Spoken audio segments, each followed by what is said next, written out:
in the party. We need to get it out of the party. How do we do that? By incentivizing the swim. Okay? That's what I want to incentivize. I won't let it happen, but I want to incentive, like, yo, come on in. Because he would much rather be here, we got glued.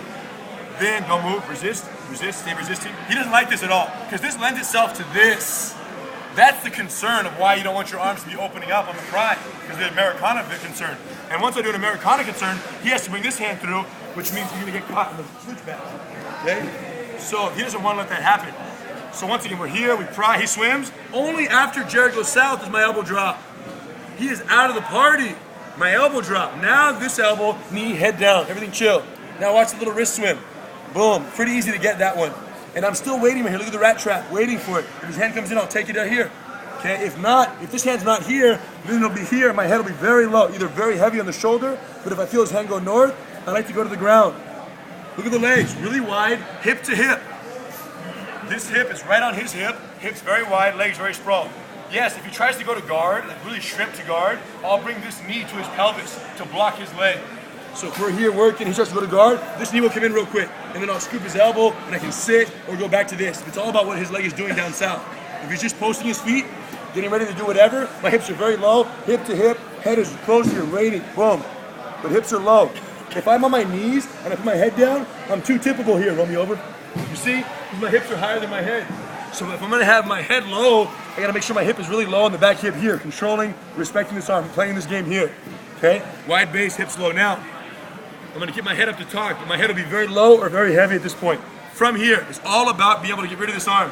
And that's the one thing, it's like, you know how you learn moves? And then within each move, I feel like there is a make it or break it skill or detail. That once you get good at that piece, the rest comes into play, no problem. But until you figure that out, it's like the whole array of opportunities from the sequence is useless to you until you figure that piece out. The piece is how effectively you get people's arms isolated. Same as the mount. The piece from the mount attack sequence you saw on Friday was what? Wrist isolation mastery. Once you get guys' wrists open, everything good in life will come for you, okay? Over here, same thing. Once you can get an arm to the ground and get this, all good things will come. How do we get that? There are many ways. The most reliable of which lately have been a direct kind of knee shot, forearm swim, or a heavy smash here, which we'll see in a second. So the two primaries, I go to his neck. See if you see any familiarities between this and what we learned before from the mount. I bug his neck, he blocks. Look, bug, bug, bug, forearm swim, knee goes in.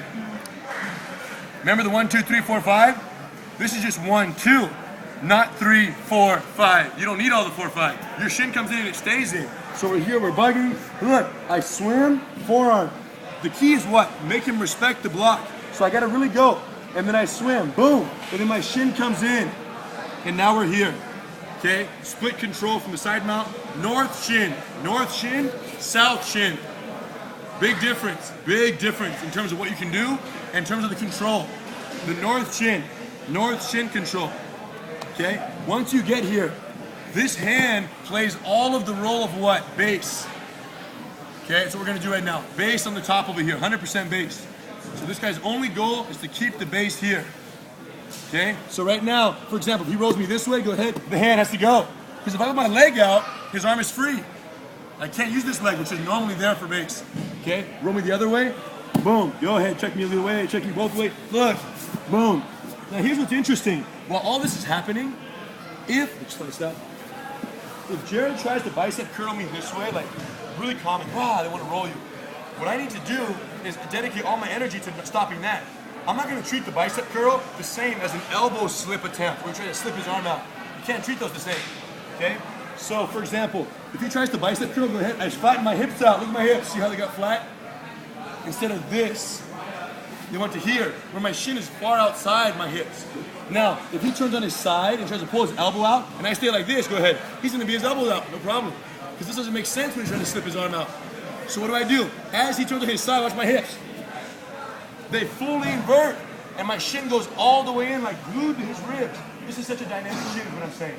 And the more he's trying to bicep curl the other way, the more flat it gets, killing his forearm bicep area. Head down the whole time, by the way. Go ahead, pull it out.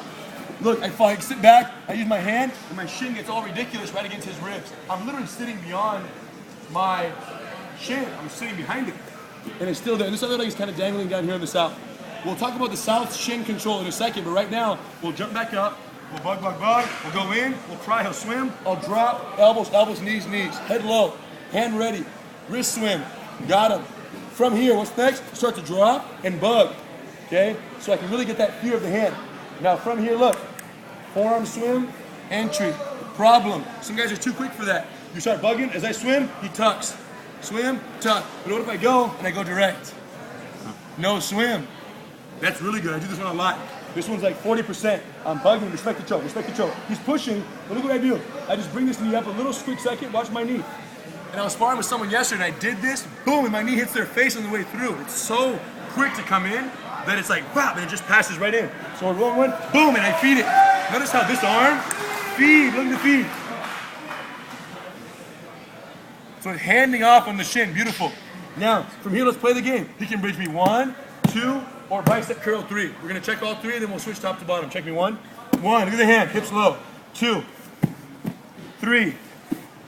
Melt the hips. Now try to pull your arm out 4. Look, I follow it in. You see? 1, 2, 3, 4. Any questions?